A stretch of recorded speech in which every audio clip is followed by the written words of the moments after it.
Nashville, Tennessee, une ville du Sud connue pour sa musique country, est aussi un endroit où l'air sent la tradition et où les valeurs conservatrices sont profondément enracinées. Au cœur de cette ville vivait Stephanie Hamilton, une jeune enseignante de maternelle, reconnue pour son dévouement et sa compassion. Pour tous ceux qui l'entouraient, Stephanie était une femme exemplaire, aimée de ses élèves, respectée de ses collègues et appréciée dans sa communauté. Cependant, derrière son sourire radieux et sa nature affable, Stephanie cachait un secret qui finirait par lui coûter la vie. Stephanie était une femme transgenre, née George Harris. Sa transition fut un processus long et difficile qu'elle effectua dans le silence, protégeant sa nouvelle identité comme si sa vie en dépendait. Après tout, Nashville n'a pas toujours été un endroit compréhensif pour ceux qui défient les normes de genre. Pour Stephanie, cette transformation représentait la liberté de vivre comme son véritable soi, et elle était prête à laisser son passé derrière elle pour construire un avenir authentique. Mais elle n'aurait jamais imaginé que, après un mariage précipité avec son nouveau mari Benjamin, aumônier militaire et homme aux croyances religieuses profondes, son secret serait révélé de manière abrupte et fatale. Ce récit explore le dénouement tragique d'une histoire d'amour qui est devenue amèrement destructrice, la vie tumultueuse d'une femme qui a lutté pour être elle-même et les conséquences de vivre dans une société qui peine encore à accepter les personnes transgenres. C'est un rappel des dangers des secrets et de l'intolérance, ainsi qu'un avertissement sur les conséquences dévastatrices des préjugés. Stephanie Hamilton, née George Harris, a grandi dans une petite communauté en banlieue du Tennessee. Dès son plus jeune âge, George sentit que quelque chose dans sa vie ne collait pas. Les jeux de rôle traditionnels et les attentes de genre n'avaient aucun sens pour elle. Elle se sentait piégée dans un rôle qu'elle ne voulait pas jouer. Mais dans un endroit où les valeurs religieuses et les normes sociales étaient inébranlables, exprimer ses sentiments semblait impossible. George, ou plutôt Stephanie, apprit à réprimer son identité, devenant un jeune homme tranquille, timide et obéissant. En arrivant à l'université, Stephanie trouva le courage de prendre un autre chemin dans sa vie. Ce fut à ce moment qu'elle décida d'entamer sa transition, un voyage émotionnel et physique qui nécessita des années d'efforts, de sacrifices et de résilience. La transition fut un processus intense et douloureux, non seulement physiquement, mais aussi émotionnellement. Chaque étape sur ce chemin représentait une épreuve de courage, allant de l'affrontement au rejet de sa famille à supporter les regards jugeants des inconnus. L'éducation devint son refuge. Après avoir obtenu son diplôme, Stephanie se consacra à travailler comme enseignante de maternelle, une profession qu'elle avait toujours admirée. Dans la classe, Stephanie était capable de montrer le meilleur d'elle-même, sa compassion, sa patience et son amour sincère pour les enfants. Peu à peu, elle construisit une nouvelle vie, une identité qu'elle sentait véritable et qui lui permettait de vivre en paix avec elle-même. Les enfants dans sa classe l'adoraient, et ses collègues la respectaient pour son dévouement et sa gentillesse. La vie de Stephanie changea lorsqu'elle rencontra Benjamin Hamilton lors d'une réunion d'amis communs. Benjamin, un aumônier militaire avec des racines profondes dans la religion et une personnalité affable, se sentit immédiatement attiré par elle. L'attirance fut réciproque et en quelques semaines, la romance entre eux se renforça, les menant à une relation passionnée et rapide. Pour Stephanie, la connexion avec Benjamin représentait une opportunité de stabilité et de sécurité qu'elle avait toujours désirée. D'autre part, Benjamin, un homme aux principes religieux forts, voyait en Stephanie une femme incarnant la bonté et la sincérité, des qualités qu'il valorisait profondément. À ses yeux, elle était l'incarnation de la féminité et de la grâce. Cependant, Stephanie savait que son secret pouvait menacer cette relation. Elle craignait que, si elle révélait son identité transgenre à Benjamin, il puisse la rejeter. La société dans laquelle il vivait, où les valeurs religieuses et traditionnelles étaient des piliers fondamentaux, n'offrait pas un refuge sûr pour des personnes comme Stephanie. Piégée entre l'amour et la peur, elle décida de garder son identité secrète. Le mariage fut une cérémonie intime, avec à peine quelques amis et membres de la famille de Benjamin présents. Stephanie portait une robe simple mais élégante, son visage éclairé par un mélange de bonheur et d'anxiété. À ce moment-là, elle se raccrochait encore à l'espoir que son secret ne serait jamais révélé et qu'elle pourrait passer le reste de sa vie en tant qu'épouse aimante de Benjamin Hamilton. La nuit de noces marqua le début d'un changement dramatique et sombre dans la relation entre Stephanie et Benjamin. Lors d'un moment d'intimité, Benjamin découvrit que sa femme était née avec une identité de genre différente de celle qu'il pensait. La révélation fut comme un choc électrique qui le laissa paralysé. Stéphanie, en voyant la réaction de son mari, sut que son secret, gardé avec tant de soin et pendant si longtemps, avait détruit en quelques secondes l'avenir qu'elle avait prévu. En surface, Benjamin tenta de garder son calme, mais intérieurement, il se sentait comme si son monde venait de s'effondrer. Élevé dans une famille conservatrice, où les croyances religieuses étaient inébranlables, et ayant dédié sa vie aux principes de sa foi, Benjamin se trouvait dans un conflit dévastateur. D'un côté, il y avait son amour pour Stéphanie, la femme qu'il avait choisie comme épouse. De l'autre, la découverte défiait ses convictions les plus profondes et sa perception de la réalité. Les jours suivants furent marqués par le silence et la distance. Benjamin sombra dans une crise d'identité et de foi, se sentant pris entre le devoir et le mépris, entre l'amour et le ressentiment. Stéphanie tenta de se rapprocher de lui, cherchant sa compréhension, essayant de lui expliquer que son amour et son identité ne devraient pas être incompatibles. Mais la tension augmentait à chaque conversation, et Stéphanie commença à craindre que son mariage, et peut-être sa vie, soient sur le point de s'effondrer. Le 15 avril 2011, la matinée commença comme n'importe quelle autre dans la ville de Nashville. Marlon Ford, un travailleur sanitaire, effectuait son trajet habituel dans les environs de Maple Street, s'arrêtant derrière un restaurant de restauration rapide pour récupérer les déchets. C'est à ce moment-là que quelque chose d'inhabituel attira son attention, un objet étrange près du conteneur à ordures. Pensant qu'il pourrait s'agir de vêtements abandonnés, Marlon s'approcha, seulement pour découvrir une scène qui le glaça jusqu'aux os. Le corps d'une femme était étendu sans vie, à demi nu et avec des signes évidents de violence. Marlon, tremblant, alerta les autorités qui arrivèrent rapidement sur les lieux. La scène était dévastatrice. Le corps était dans une position suggérant un acte de rage démesuré.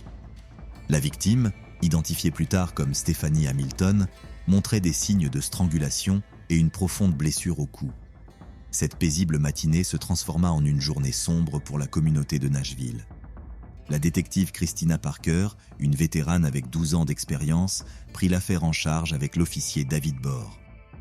Tous deux savaient qu'ils devaient agir rapidement pour trouver le coupable, en particulier dans une affaire aussi perturbante que celle-ci. Au cours de l'enquête, 3 suspects émergèrent comme responsables potentiels, chacun ayant ses propres motifs pour nuire à Stéphanie. Le mari de Stéphanie devint le principal suspect. La police découvrit rapidement les difficultés auxquelles Benjamin faisait face pour accepter la révélation concernant l'identité de genre de sa femme. La pression et les valeurs religieuses qu'il avait façonnées depuis son enfance jouaient un rôle dans sa vie, et la déception qu'il ressentait semblait s'être transformée en une rancune impossible à contrôler. Mais il y avait plus. Benjamin était également impliqué dans un commerce clandestin d'armement vers le Nicaragua, un secret que Stéphanie avait découvert et qui pourrait avoir aggravé la situation. Le pasteur local, Richard Portos, était un autre homme avec des secrets à cacher. Il semble qu'il ait fait des avances inappropriées envers Stéphanie, qui a ensuite commencé à le faire chanter après avoir découvert son identité transgenre lors d'une séance de counseling. Portos, un homme marié et leader spirituel, craignait que sa réputation et sa congrégation ne soient en danger si ce secret venait à être découvert. Fred, un mécanicien de la communauté, était un ancien ami de Benjamin et partageait ses convictions religieuses, mais il avait aussi un passé d'attitude violente envers les personnes de la communauté LGBTQ+. Au fur et à mesure que l'enquête avançait, la détective Christina Parker et l'officier David Bohr s'enfonçaient dans les sombres secrets entourant la vie de Stéphanie et ses interactions avec ces 3 hommes. Les premières preuves semblaient pointer vers Benjamin Hamilton, son mari. La police découvrit des messages dans lesquels Benjamin exprimait son désespoir et sa colère à un ami proche après la nuit de noces, décrivant la sensation d'avoir été dupe et trahi. Ces messages, qui avaient d'abord été considérés comme de simples commentaires impulsifs, commencèrent à prendre une autre connotation au vu de la scène violente ayant coûté la vie à Stéphanie. Cependant, Benjamin semblait abattu lorsqu'il fut interrogé. Bien qu'il admît sa colère après la révélation de l'identité de Stéphanie, il maintint son innocence, insistant sur le fait qu'il n'aurait jamais pu lui faire de mal. Il affirma que, bien que son monde ait été bouleversé par la découverte du secret de sa femme, il était en plein processus de réflexion et de prière, cherchant un moyen de sauver son mariage. Cependant, la trace de messages textes et son état émotionnel instable le maintenaient comme le principal suspect. Christina et David, n'ayant ni confession ni preuve concluante, décidèrent d'élargir leur enquête. Ils examinèrent la vie de Stéphanie à Nashville, interrogeant ses collègues, amis et voisins, qui décrivirent Benjamin comme un homme respectueux, mais énergique et dévoué, au point de devenir intransigeant sur les questions morales et religieuses. Le suivant sur la liste des suspects était le pasteur Richard Portos, qui dirigeait l'église que fréquentait Benjamin. Richard était une figure respectée dans la communauté, connu pour ses sermons intenses et passionnés sur les valeurs familiales et l'ordre naturel. Ce fut lors d'une des interviews avec les collègues de Stéphanie que le premier indice sur une relation possible entre elle et le pasteur surgit. Une collègue proche mentionna que Stéphanie lui avait confié s'être sentie mal à l'aise avec l'intérêt que le pasteur lui montrait lors de ses visites à l'église, un intérêt qui semblait dépasser les limites de l'aide spirituelle simple. En interrogeant Richard, les détectives remarquèrent qu'il semblait visiblement mal à l'aise en parlant de Stéphanie. Au début, il se contenta d'exprimer son regret pour la mort tragique d'une femme qui aidait son prochain et qui semblait désireuse de rédemption. Cependant, sous pression, son discours changea. Il reconnut avoir eu plusieurs séances de conseil avec Stéphanie, mais insista sur le fait que tout cela avait été purement professionnel et dans le but de la guider sur le bon chemin. Cependant, les détectives découvrirent que lors de l'une de ces rencontres, Stéphanie avait confronté le pasteur au sujet de son attitude envers les personnes transgenres.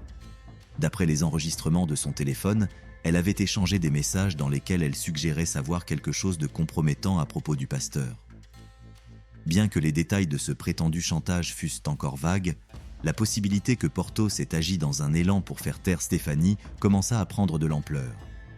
L'enquête révéla également le rôle de Fred Montgomery, un homme de la même communauté, connu pour ses positions hostiles envers toute personne qu'il considérait différente. Montgomery était un ami proche de Benjamin et, selon certains voisins, il avait eu plusieurs discussions violentes par le passé avec des personnes appartenant à la communauté LGBTQ+. Bien qu'il n'existât pas de lien direct entre Fred et Stéphanie, son mépris envers les personnes transgenres et sa relation avec Benjamin éveillèrent les soupçons des enquêteurs. Lorsque Fred a été interrogé, son attitude défensive et peu coopérative n'a pas aidé sa cause. Il a tenté de minimiser sa relation avec Benjamin et a nié avoir eu des contacts avec Stéphanie, mais les preuves accusèrent le contraire. Selon les caméras de sécurité d'un magasin voisin, Fred avait été vu rôdant près de la maison de Stéphanie quelques jours avant le meurtre. L'excuse de Fred était faible et n'a pas convaincu les détectives, qui ont décidé de le maintenir sous surveillance au cas où il tenterait de fuir. Au fur et à mesure que les jours passaient, l'affaire devenait de plus en plus complexe et angoissante pour la communauté. Les tensions augmentaient dans le petit quartier de Maple Street, et la peur que le meurtrier soit encore en liberté maintenait les habitants en état d'alerte. Pour Christina et David, la pression pour résoudre l'affaire grandissait, mais chaque nouvelle piste semblait ouvrir plus de questions que de réponses. Une découverte inattendue surgit lorsqu'une équipe de médecins légistes trouva des empreintes digitales sur le cou de Stéphanie qui ne correspondaient ni à Benjamin, ni à Richard, ni à Fred. Cette piste introduisit la possibilité d'un quatrième impliqué, quelqu'un dont la police n'avait encore aucune connaissance.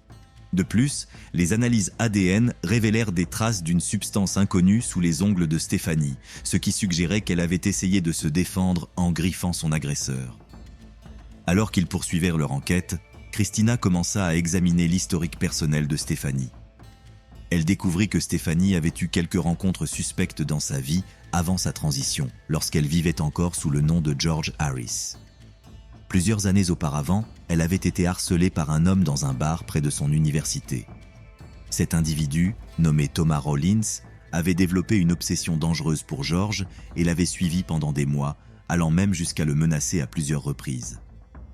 Bien que Stéphanie pensait avoir laissé ce passé derrière elle, Christina commença à se demander si Rollins pouvait être revenu et avoir découvert sa nouvelle identité. Après des recherches intensives, ils parvinrent à localiser Thomas dans une autre ville. Lorsqu'il fut interrogé, il nia tout savoir sur la vie de Stéphanie après l'université. Bien qu'il semblait sincère, Christina ne put écarter la possibilité qu'il ait maintenu un contact indirect et ait découvert sa nouvelle identité. Cependant, il n'y avait pas suffisamment de preuves pour le lier directement au meurtre et l'affaire restait sans conclusion claire.